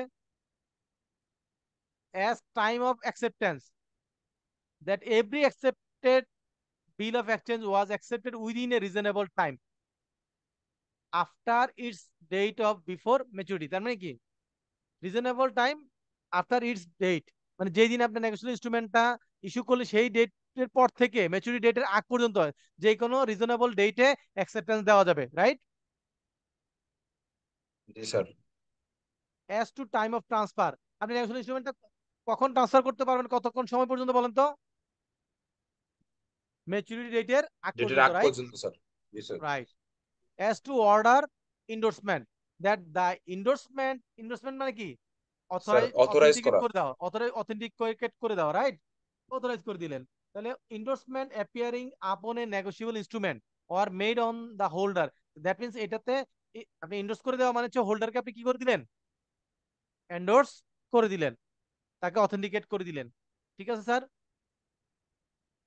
আর বলছে যে অ্যাজ টু স্ট্যাম্প, একটা যদি কোনো নেগোশিয়েবল ইনস্ট্রুমেন্ট হারায়ও যায়, লস্ট হয়ে যায়, চুরিও হয়ে যায়, তাও ওই নেগোশিয়েবল ইনস্ট্রুমেন্টের মধ্যে যে আপনি সিগনেচার করে দিয়েছেন, তাও এটাকে কি কি হিসেবে ধরে নেওয়া হবে?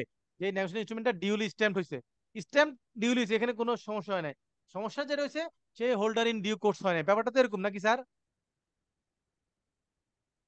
আপনি একটা চেক ইস্যু করেছেন, চেকটা সাইন করে দিয়েছেন, কিন্তু যাকে দেওয়ার কথা এটা পথে থেকে কেউ ছিনতাই করে নিয়ে চলে গেছে, চেকটা কি ফেক? না স্যার, চেক ফেক না, কিন্তু স্যার যে মালিক সে ফেক স্যার। তাহলে চেকটা হচ্ছে ডিউলি স্ট্যাম্প করা হয়েছে, ডিউলি সাইন করা হয়েছে, রাইট? কিন্তু জি স্যার। যিনি এটা চেকটা পেয়েছেন উনি হলে হোল্ডার ইন ডিউ কোর্স হন নাই, রাইট? জি স্যার। আর হোল্ডার বলতে আমরা ইন জেনারেলি ধরে নিব যে উনি ইন ডিউ কোর্সে হোল্ডার রয়েছেন। এস্টোবেল মানে কি বলেন তো? এস্টোবেল এটা একটা লয়ের ভাষা। এস্টোবেল মানে কি? এটা কিন্তু আপনার বিরত কন্ট্রাক্টে একটা থাকা। পড়েছেন। হ্যাঁ, আচরণ স্যার, আচরণজনিত কারণ। ফেরত আচরণজনিত টাকা। কারণ মানে আপনি আপনার আচরণে প্রকাশ করা। আপনি মনে করেন পুলিশ না, কিন্তু আপনার আচরণে প্রকাশ করছে যে আপনি পুলিশ, আপনি পুলিশের ড্রেস পরে একটা জায়গায় আসছেন, রাইট? জি স্যার। আপনি মনে করেন যেমন পার্টনারশিপ আপনি পড়েছেন, যে পার্টনার না, কিন্তু আপনি কি করছেন, পার্টনারের মতো একটা আপনার অবস্থান ক্রিয়েট করে শো করেছেন যে আপনি এটার পার্টনার, এইভাবে আরেকজনের সাথে এগ্রিমেন্টে গিয়েছেন। তাহলে পার্টনারের, যদিও আপনার পার্টনার, কিন্তু পার্টনারের মতো আপনার অবস্থান প্রুফ করে আপনি কি করেছেন, আচরণটা শো করে আপনি ওই কাজটা করেছেন। তাহলে ওই পার্টনার হিসেবে যে লাইবিলিটি হওয়ার কথা, আপনি পার্টনার না হইলেও সেই লাইবিলিটি আপনার উপর আসবে। বুঝতে পারছি স্যার? জি স্যার। ওকে। তাহলে এখানে বলছে যে আপনার কোনো আচরণ আপনি কি করতে পারবেন না, অস্বীকার করতে পারবেন না। আর আপনি যদি মনে করেন যে অরিজিনালি কোনো একটা নেগোশিয়েবল ইনস্ট্রুমেন্ট ড্র করেছেন, ইস্যু করেছেন, কিন্তু পরবর্তীতে বললেন যে না, এটা তো আমি সঠিক লোককে দেই নাই, বা এই যে যার কাছে গেছে সে এটার জন্য ক্যাপাবল না, তো আপনি তো সাইন করে দিয়ে দিয়েছেন বাবা। যখন আপনি সাইন করে দিয়েছেন, আপনার আর এই এটার ক্যাপাসিটি নিয়ে কথা বলার কোনো সুযোগ নাই। এখন মনে করেন আপনি যদি দেখলেন যে না, নেগোশিয়েবল ইনস্ট্রুমেন্টটা, আপনি দেখলেন যে নেগোশিয়েবল ইনস্ট্রুমেন্টটা এখানে ফ্রড হয়েছে অথবা কোনো ক্যাপাসিটি সমস্যা আছে, যখনই আপনি ওই নেগোশিয়েবল ইনস্ট্রুমেন্টের মধ্যে সাইন করে দিয়েছেন, এন্ডোর্স করে দিয়েছেন, আপনি আর এটার ভ্যালিডিটি নিয়ে কোশ্চেন করতে পারবেন না। বুঝতে পারছি স্যার? জি স্যার। আচ্ছা। বলছে যে পেনাল্টি, এই যে চেক যখন ইস্যু করে, একটা চেকের ভ্যালিডিটি কত মাস থাকে স্যার? 6 মাস। 6 মাস 6 স্যার। মাস থাকে। আচ্ছা, এখন একটা চেক ইস্যু করলে চেকটা যদি ডিজনার হয়, কি হয়, ডিজনার হয়, তাহলে সেটার জন্য কি পানিশমেন্ট আছে? ওই দেখেন ব্রাউন কালার করা আছে নিচের দিকে দুইটা লাইন,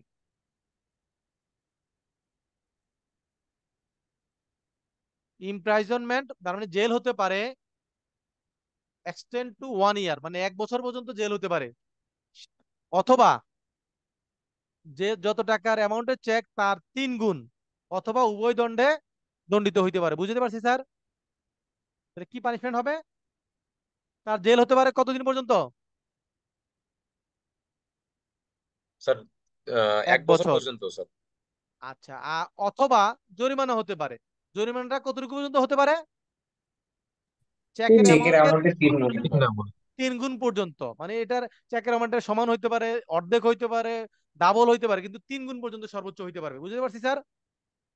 তাহলে এই দুইটা যে কোনো একটা তার শাস্তি হইতে পারে, অথবা জেলও হইতে পারে, ওই ফিনান্সিয়াল তার ফাইন হইতে পারে, দুইটাও হইতে পারে। বুঝতে পারছি স্যার? জি স্যার। ওকে। স্যার মানে এইটা কি স্যার কি একবার ডিজনার হলে নাকি নাকি স্যার হচ্ছে তার অ্যাকাউন্ট থেকে বারবার ডিজনার যদি হয় হচ্ছে আপনি নাকি স্যার? তো ডিজাইনার হইলেও আপনি নোটিশ দিলেন, নোটিশ দেওয়ার পর যদি আপনি সেটা কি করেন, আপনি এটা কমপ্লাই না করেন, তার এটার সমাধান না করেন, তাহলে সেক্ষেত্রে কি হবে? ওখানে টাইম বলা আছে, নোটিশ দিবেন, এই দেখেন বলা আছে, বলছে যে আপনাকে যে নোটিশ দিয়েছে যে এটা ডিজনার হয়েছে, সেই ডিজনারের ডেট থেকে যদি, নোটিশের পর থেকে যদি আপনি 30 দিন সময়ের মধ্যে কি না করেন, এই চেকের পেমেন্টটা আনপেড রাখেন, সমাধান না করেন, তাহলে কি হবে? তখন আপনি ওই সঠিক জায়গায় চলে যাবেন, তাই না? জি স্যার। ক্লিয়ার? স্যার বইয়ের মধ্যে 15 দিন লেখা স্যার। এইটা এইটাতে ই আছে, ভুল আছে। কি আছে? ভুল আছে। আচ্ছা, আমরা একটু দেখি। এটাতে দুইবার বল আছে, দুইটা পেজে বল আছে, রাইট? এটা কি আছে, দুইটা পেজে বলা আছে। আমরা জি স্যার। এখন সঠিক জিনিসটা দেখার জন্য আমি সবসময় বলেছিলাম কোথায় দেখতে হবে স্যার? স্যার অরিজিনাল যে হচ্ছে হলো আইনে। আইনে। সোর্স, যে আইন আছে সোর্স স্যার অফ, ওইটা চলে যেতে। সোর্স ডকুমেন্টে যাইতে হবে, রাইট? কোথায় যেতে হবে? সোর্স সোর্স ডকুমেন্টে। ডকুমেন্ট। তাই সোর্স ডকুমেন্ট কোথা? মূল আইন, তাই না? আমি দেখি মূল আইনটা আমার কাছে আছে কিনা। নেগোশিয়েবল ইনস্ট্রুমেন্ট এক, আচ্ছা আমি একটু অনলাইনে দেখি। ওকে, একটু দেখি আমি ইন্টারনেটে, এখানে গেলাম। এখন আমরা দেখব নেগোশিয়েবল ইনস্ট্রুমেন্ট, সেকশন কত স্যার? 138 স্যার।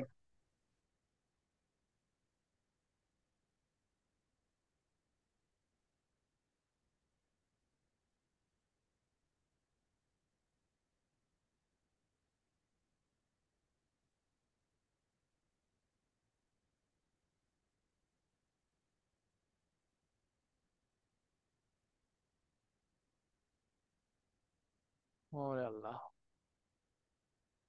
আসছে। এখন আমি আপনাদেরকে মূল লাইনটা একটু স্ক্রিন শেয়ার করি, আমরা একটু চেক করে নিই যে আসলে কি হবে।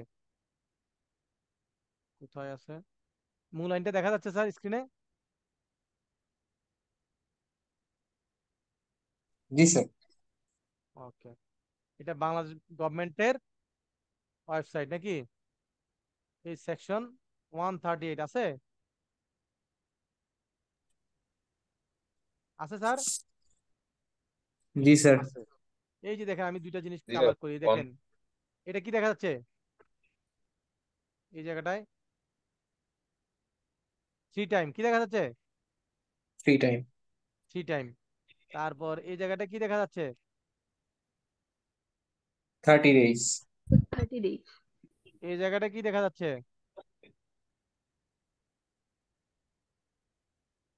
30 ডেজ, রাইট? তাহলে এখানে কি কোথাও 15 ডেজ আছে? না স্যার। No sir. নাই। একটু খেয়াল করবেন, দেখেন এই যে উপরে যে 30 ডেজ, এটার পাশে একটা ছোট্ট 5 লেখা আছে। এই যে 30 ডেজ, এখানে ছোট্ট একটা 6 লেখা আছে, রাইট? আর এই যে আপনার থ্রাইস, এখানে 4 লেখা আছে, 4, 5, 6। দ্যাট মিনস এটা আইনে পরবর্তীতে কোনো একটা সময় কারেকশন আসছে। কি আসছে? কোনো একটা সময় কারেকশন আসছে। এখন দেখেন, আমরা দেখি এই যে নিচে এই কারেকশনটা লেখা আছে, দেখেন 4, 5, 6 আছে স্যার। এটা 2000 সালের আগ পর্যন্ত ছিল দ্বিগুণ, জরিমানা দ্বিগুণ পর্যন্ত হইতে পারতো। 2000 সালে আইসা এটা করছে 3 গুণ। ক্লিয়ার? তারপর দেখেন 2006 সালে আইসা ওই যে 15 ডেজকে 30 ডেজ করছে। ব্যাপারটা একদম পরিষ্কার পানির মতো স্যার। জি স্যার, পুরো ক্লিয়ার স্যার। তাহলে যদি কোনো জায়গায় আমাদের কনফিউশন হয়, আমরা কোথায় চলে যাব? স্যার মেইন লতে চলে যাবো আমরা। একদম সোর্স ডকুমেন্টে চলে যাব, রাইট? অরিজিনাল ভার্সনে চলে যাব। তাহলে আমরা যে বললাম 30 ডেজ বা প্রাইস, তাহলে এটা কি সঠিক আছে স্যার? জি স্যার, জি স্যার। সঠিক আছে, আপনি সঠিক এই স্যার। যে দেখেন সোর্স ডকুমেন্ট আমরা চলে গেলাম, সেখানে গিয়ে দেখার কারণে এটা আজীবন আমার মনে থাকবে যে হ্যাঁ, অবশ্যই স্যার। এটা এটা 2000 সালে একবার পরিবর্তন আসছে, 3 গুণ হয়েছে। আর 2006 সালে আইসা 15 দিনের জায়গায় 30 দিন হয়েছে। তাহলে এটা কি আমার জন্য ভালো হইলো না খারাপ হইলো মনে রাখার জন্য? ভালো হলো স্যার। ভালো। ভালো হইলো। ক্রস চেক করে নিলাম স্যার। হ্যাঁ, এই ভালো ভালো কাজগুলোই করতে হবে। যারা এরকম সোর্স ডকুমেন্ট ধরে ধরে কাজ করে, পড়াশোনা করে, সে তার এটা আজীবনের জন্য ওই নলেজটা ফাইনাল হয়ে যায়, এখানে আর কোনো গ্যাপ থাকে না। ঠিক আছে স্যার?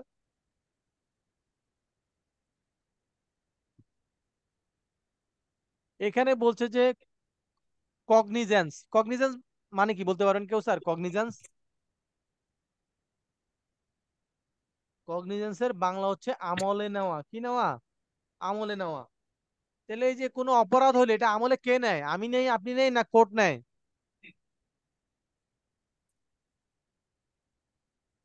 স্যার, স্যার, স্যার আমরা স্যার হচ্ছে আগের আগের দুইটা পয়েন্ট তো স্যার মনে রাখি আসছে স্যার। কোন দুইটা? গ্যাপ পড়ছে নাকি কোথাও? স্যার আমরা হচ্ছে, স্যার মানে উপরে স্যার হচ্ছে, জি স্যার, মানে স্যার হচ্ছে দুইটা পয়েন্ট মানে স্কিপ করে চলে আসছে আমরা। এই 10 নাম্বারটা আইডেন্টিফাই অফেন্স। নয় স্যার তার নাম্বার আগে পর্যন্ত আমরা আরেকটা আছে। পড়েছি। না, 9 নাম্বার পর্যন্ত আমি পড়েছি, এটা ঠিক আছে। 10 নাম্বার থেকে হবে, হ্যাঁ। 10 নাম্বার। তাহলে এখানে এখানে কি বলছে? Identify the offences of companies. এখন আমি একটু আগে আপনাকে কি বলেছি স্যার, যে যদি আ- আপনি একটা চেক ইস্যু করেন, ওই চেক যদি ডিজনার হয় এবং আপনাকে যদি নোটিশ দেয়, ওই নোটিশ থেকে 30 দিনের মধ্যে যদি আপনি সমাধান না করেন, তাহলে আপনার 1 বছর পর্যন্ত জেল, অথবা কি হইতে পারে, চেকের পরিমাণের 3 গুণ পর্যন্ত জরিমানা। জরিমানা হতে পারে, অথবা উভয় দণ্ডে দণ্ডিত হইতে পারেন। এটাই তো বলছি নাকি? জি জি স্যার। স্যার। এখন এটা তাহলে ব্যক্তি, এখন মনে করেন একটা কোম্পানি যদি হয়, কোম্পানি একটা চেক ইস্যু করছে, কোম্পানির কি জেল হইতে পারে? না জরিমানা স্যার। নাইলে হইলো, কোম্পানি কি ব্যক্তি যে তার জেল হবে? তো সেইটাই না বলছে যে স্যার। এখানে যদি কোম্পানি হয়, তাহলে সেক্ষেত্রে তার অপরাধের ক্ষেত্রে কি হবে? বলছে সেই ক্ষেত্রে ওই কোম্পানির যিনি ইনচার্জ থাকবেন, রেসপন্সিবল পার্সন থাকবেন, সে হচ্ছে ওই জেলে যাবে। বুঝতে পারছি স্যার? স্যার ধর এই একটা ক্ষেত্রে স্যার কোম্পানির রেসপন্সিবল পার্সন কে হবে স্যার? এটা নির্ভর করবে কোম্পানিতে কাকে অথরিটি দিয়েছে ওই চেকটা ইয়ে করার জন্য, ইস্যু করার জন্য। এটা যদি এমডি হয় এমডি, যদি ডিরেক্টর ডিরেক্টর, যদি সিএফও হয় হুম, সিএফও। বুঝতে পারছি কিনা? বুঝছি বুঝছি স্যার, বুঝছি। এটা কোম্পানির তাদের নিজস্ব ইন্টারনাল পলিসি অনুযায়ী, বা তাদের যেই ইয়ে কি বলে, আর্টিকেল অফ অ্যাসোসিয়েশনে যা যা বলা আছে সেভাবে।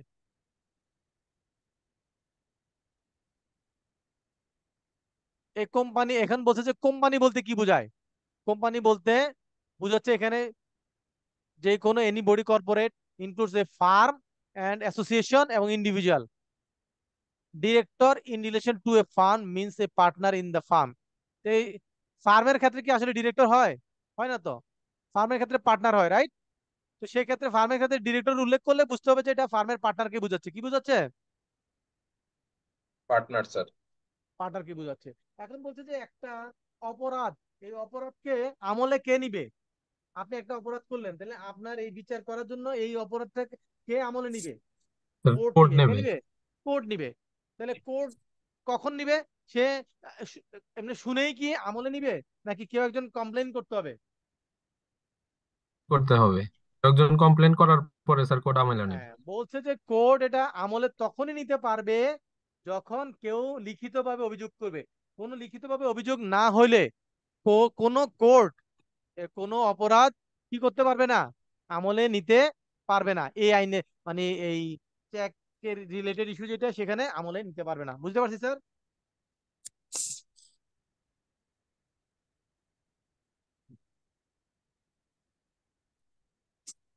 এবং বলছে যে such complain is made within 1 month of date. মনে কি 1 মাসের মধ্যেই যদি আপনাকে কি করেন, আপনি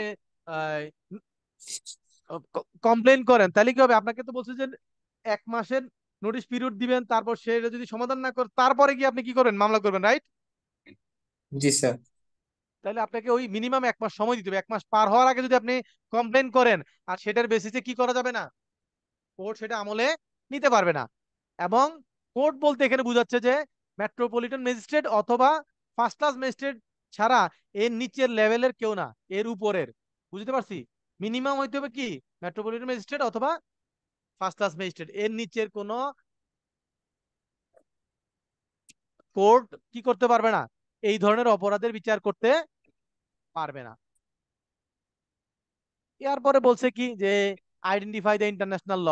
ইন্টারন্যাশনাল লতে বলছে যে ফরেন যত ল আছে ইনস্ট্রুমেন্ট, সেগুলোর ক্ষেত্রে বলছে যে আপনি যদি প্রোটেস্ট করেন তাহলে সেই ক্ষেত্রে ও সেই দেশের আইন অনুযায়ী আপনার এটা কি হবে, সমাধান হবে, আপনার পেমেন্ট করবে। এইটা হলো আমাদের আজকের এই টোটাল আমাদের যে পড়াশোনা সেটার দোপান্ত। আমরা নেগোশিয়েশন ইনস্ট্রুমেন্টের মোটামুটি সব কি করে দিয়েছি, কমপ্লিট করে ফেলেছি। এখন আমাদের যেটা প্রিপারেশন লাগবে, নেক্সট ক্লাসে আগামী ক্লাসে আমরা কন্ট্রাক্ট অ্যাক্ট এবং আমি কি পড়াইছিলাম, কন্ট্রাক্ট অ্যাক্ট তো পড়াইছিলাম না, কোম্পানি অ্যাক্ট পড়াইছিলাম স্যার। Company act sir. তাহলে কোম্পানি অ্যাক্ট এবং এই নেগোশিয়েবল ইনস্ট্রুমেন্ট অ্যাক্টের উপর পরবর্তী যেদিন আমাদের ক্লাস থাকবে সেই দিন আমরা এমসিকিউ কোশ্চেন গুলাই নিয়ে কি করব, আলোচনা করব। পড়াশোনা করব। ঠিক আছে স্যার? আজকের এই যে ডিসকাশন এর মধ্যে কি কারো কোনো আহ, জানার কিছু থাকলে কোশ্চেন করতে পারেন।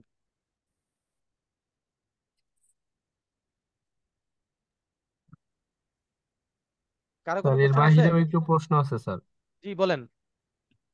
স্যার আপনার এই দুইটা তো শেষ হলো, ওই দুইটা তো ওই দুইটা চ্যাপ্টার তো ওরকম ভাবে স্যার শেষ হয়নি, তো সেই ক্ষেত্রে কেন? কি করবো কেন স্যার? মির্জা স্যার কি এগুলো শেষ করে নাই? স্যার ওইখানে মেবি একটা একটা করে একদম শুরু হয়েছিল, আর কোনো ক্লাসই হয় নাই স্যার। শনিবারে তো স্যার ক্লাসই হয় না বিজনেস ল। স্যার ওইখানে তাহলে এক কাজ, ক্লাস হয় না, আর ক্লাস হইলেও স্যার ওই প্রথম 2-3 দিন স্যার টিচারকে পাওয়া যায় নাই। এই এগুলা কারণে স্যার ওইরকম ওই দুইটা স্যার ইভেন বলতে মোট গেলে ওই দুইটা, শেষই হয় নাই। স্যার বলতে গেলে তাহলে আমাদের জয়েন হয় নাই ওই দুইটা।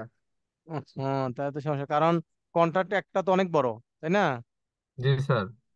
স্যার স্যার এদিকে আপনার এই ইউটিউবে কি দুইটা তো আপনার ভিডিও পাওয়া যাবে শেষ, কন্ট্রাক্ট আপনার টেস্টে? দুইটা শেষ, কিন্তু ওই দুইটা তো আপনার স্যার আমি একটু, কিছুই শেষ করতে আমি পারিনি। আপনাদের জন্য একটা কথা বলি। আপনারা যেটা করবেন, ক্লাস কি হইলো না হইলো সেটা ক্লাসের মতো হোক, ঠিক আছে? আপনারা যেটা করবেন, ইউটিউবে গেলে, যদিও ওগুলো আমার সাবস্ক্রাইব করা না বা আমি ওটা ইউটিউবে দেই নাই, কোনো স্টুডেন্ট বা কেউ ওটা দিয়েছে, কিন্তু আপনি ওই ইউটিউবে গেলে আমার এই কন্ট্রাক্ট অ্যাক্টের উপর, তারপর আপনার কি বলে পার্টনারশিপ অ্যাক্টের পার্টনারশিপ উপর, অ্যাক্ট। ওইগুলো সবগুলো ক্লাস আপনি পাবেন। ওই ক্লাসগুলো আপনি সেখান থেকে ডাউনলোড করে এগুলা দেখবেন, দেখলে আপনার কাজ শেষ হয়ে যাবে। Okay sir? এবং ওইটা ঠিক ম্যাক্সিমাম আছে স্যার, স্টুডেন্টই সিনপসিস গুলো আমাকে কই পাবো? আমাকে যেটা বলে যে সেটা হচ্ছে তারা ওই আমার ভিডিওগুলো দেখেই পরীক্ষা দেয় এবং পরীক্ষায় তারা পাস করছে। সো আপনাদের জন্য কোনো টেনশন করার কোনো কারণ নাই। ওই ভিডিওগুলো দেখেন, ইউটিউবে সার্চ দিলেই পাবেন, জাস্ট আমার নাম দিয়ে business law class MD Anwaruzzaman FC দিবেন, দেখবেন যে আপনারা ইউটিউবে সব পেয়ে যাবেন। স্যার বুঝতে ওগুলা তো আমরা পারছেন? দেখতেছি, আপনার ক্লাসগুলো দেখছি স্যার, ইতিপূর্বেও দেখেছি, কিন্তু স্যার আমাদের তো স্লাইড গুলা পাচ্ছি না, ওইটার জন্য তো স্যার এটাই স্যার, সমস্যা। ওটার জন্য ওকে, প্রবলেম স্যার স্যার। আপনার এটা ক্লাস কোনো আমরা সমস্যা ওটা নাই। আমরা আমি সাবস্ক্রাইব একটা করে যেটা ওইখান করি, থেকেই দেখি স্যার। আপনারা ভিডিওগুলো দেখেন, ওকে? হ্যাঁ, আমি যেটা করব, আপনাদেরকে আমি ওই পার্টনারশিপ অ্যাক্ট এবং এটা কি বলে কন্ট্রাক্ট অ্যাক্টের যেই ম্যাটেরিয়ালসটা, ক্লাস ম্যাটেরিয়ালসটা, সেটা আমি আপনাদেরকে ইমেল করে দিব, ঠিক আছে স্যার? বুঝতে পেরেছি? জি sir, thank you sir. Okay, তাহলে জি আমি স্যার, এইটা আমার ভালো হয় ম্যাটেরিয়ালস স্যার, গুলো আপনি সব যদি আপনাদেরকে ওইটা শেয়ার যে করে দিব, কোনো ম্যাটেরিয়াল। অসুবিধা নাই। আর সাথে আপনারা আমার ওকে ওই স্যার। ভিডিওগুলো দেখবেন। অবশ্যই আপনারা সবাই পাস করবেন, কেউ ফেল করার কোনো কারণ নাই। কারণ বিজনেস লো এত সহজ করে ওইখানে আমরা আপনাদের ক্লাসগুলো আমি নিয়েছি বা ভিডিওগুলো আছে, ফেল করার কোনো কারণই নাই, ঠিক আছে? জি স্যার আপনি জি একটা স্যার, ইউটিউব আপনার চ্যানেল দোয়া খুললেই থাকলে তো স্যার হয়। অবশ্যই পারবো স্যার। আমি স্যার ওই যে আসলে সময় পাইনি, ইউটিউব চ্যানেল করব। আমার একটা ট্রেনিং একাডেমি আছে, এ যেমন একাডেমি অ্যান্ড অ্যাডভাইজরি। আপনারা ফেসবুকে সার্চ দিবেন, এই জামান একাডেমি অ্যান্ড অ্যাডভাইজরি। জি কি স্যার নামে সার্চ দেখেছি। দিবেন? জি স্যার, দেখেছি। দেখেছেন, সেইখানে সার্চ দিয়ে দেখবেন।